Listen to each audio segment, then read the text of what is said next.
আপনি কি মনে করছেন যে, যদি সরাসরি আপনার কাছে প্রশ্ন করি, কেরানীগঞ্জের রাজনীতিতে প্রকৃত নেতা কর্মীদের কি মূল্যায়ন হচ্ছে? জি, বলবো। বিজ্ঞ সঞ্চালক মহোদয়, আমান ভাই, বিজ্ঞ আলোচকদেরকে আমার সংগ্রামী সালাম, আন্তরিক শুভেচ্ছা ও অভিনন্দন। আজকের বিষয় হলো কেরানীগঞ্জের রাজনীতিতে কর্মীর মূল্যায়ন, অবমূল্যায়ন এবং দেশ গঠনে তাদের ভূমিকা। দেখেন, বাংলাদেশ সৃষ্টিলগ্ন থেকেই কেরানীগঞ্জের ভূমিকা অন্যতম, অস্বীকার করার মতো নয়। অবশ্য রাষ্ট্র গঠনে কেরানীগঞ্জের কর্মীদের ভূমিকা অব্যাহত থাকবে।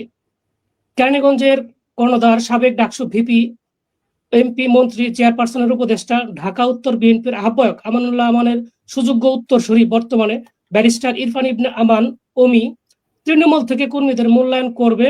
তরুণদের, নির্যাতিত পরীক্ষিত কর্মীদের অবশ্যই মূল্যায়ন করবে বলে ঘোষণা দিয়েছেন। এটা আমার বাস্তব অভিজ্ঞতা থেকে বলা, এবং যেভাবেই বলে আমরা আলোচনা করি। আপনি সেখানে ছিলেন? আপনি তো ফ্রান্সে আছেন। আমি আসছি হলো নির্বাচনের আগে আসছি, নির্যাতিত অবশ্যই ভোটে আলোচনা করেছি, ফোনে কথা হয় কন্টিনিউয়াসলি, ইনফরমেশন করি। দেখা গেল আমরা যদি দ্বন্দ্বে যাই, যদি তর্কে যাই, তাহলে আমাদের দল, দেশ ক্ষতিগ্রস্ত হবে। তাদেরকে ভুল ধরিয়ে দিতে হবে। দেখেন, যদি মনে করেন দুঃশাসনের, আওয়ামী দুঃশাসনের প্রেতাত্মা হাসিনা লীগের সাথে যারা আঘাত করেছে, মানুষকে কষ্ট দিয়েছে, দেশের ক্ষতি করেছে, জনগণ তাদেরকে ঘৃণা ভরে আস্থা করে নিক্ষেপ করবে। এটা সত্য, তার বাস্তব প্রমাণ আমরা দেখেছি 5ই আগস্টে।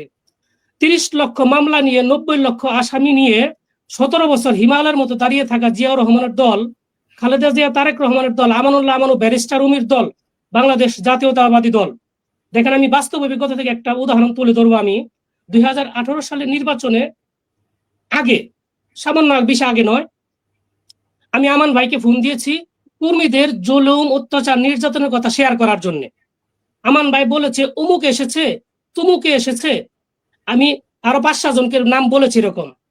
আমি বলেছি, দেখেন, তারা কেউ আসেনি, ঘর থেকে তারা বের হয়নি, তারা ঢাকায় ছিল, গ্রামও আসেনি।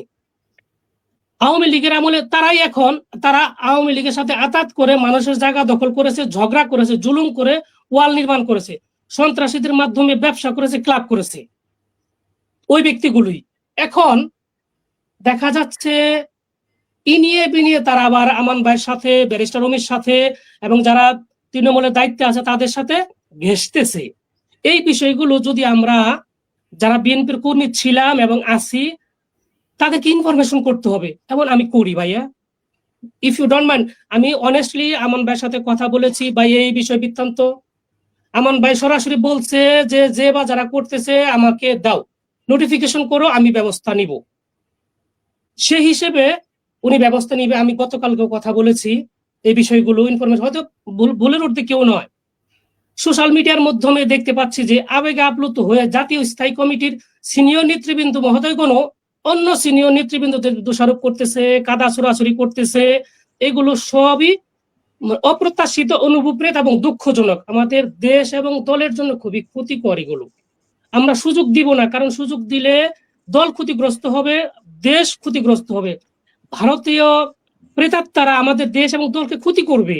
আমরা এক হয়ে সকল প্রকার ভেদাভেদ ভুলে, আরে ভাই, ভারতীয়রা আগে পরে যান না, আগে বাংলাদেশে আসেন না, ভারতীয়রা পরে আগে বাংলাদেশে আসেন। আজিজ ভাই, ওনাকে কথা বলতে দেন। হ্যাঁ, থাকতে হবে ভাই। আমাদের তো, আমরা তো দেখেন নির্যাতিত, আমরা তো আবেগে আপ্লুত হয়ে যাই ভাইয়া, ভুলে যাই সব দুঃখ। ভুলা যাবে না, তাদেরকে স্মরণ করাই দিব, বারবার খুঁচাই তৈব, কানে গুতাই কইতে হবে, যারা বাস্তব সত্য, গ্রামের ভাষায় বলে এটা। আবেগ দিয়ে বাস্তবতা হয় না মিয়া ভাই।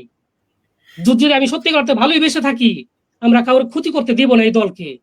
দেশ দেখেন, প্রতি বছর 6 মাস দেশে থাকছি, 6 মাস বিদেশে থাকছি, টাকা কামাই না, নিজের পকেটের টাকা দিয়া মিটিং মিছিলে গেছি, উপস্থিত হয়ে আবার চলে আসছি, মামলা খাইছি, হামলা খাইছি, এগুলো হয়েছে।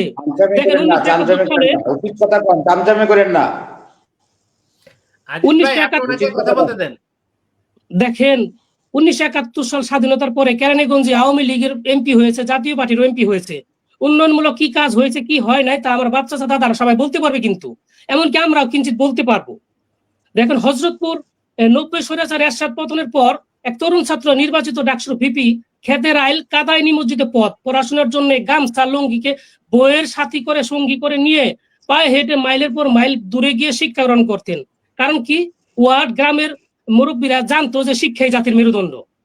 সেই গ্রামের ছেলে হযরতপুর ইউনিয়ন বয়াতিকান্দির আমানুল্লাহ আমান কেরানীগঞ্জে কৃষক, দিনমজুর, ব্যবসায়ী, শিক্ষক, ইঞ্জিনিয়ার, ডাক্তার, বিচারক সকলের সাথে কাঁধে কাঁধ মিলিয়ে, বুকে বুক মিলিয়ে যখন ডাকে তার ডাকে সাড়া দিয়ে সামান্য ইজ্জত দিলে তিনি হাজির হন হাসি মুখে আমানুল্লাহ আমান।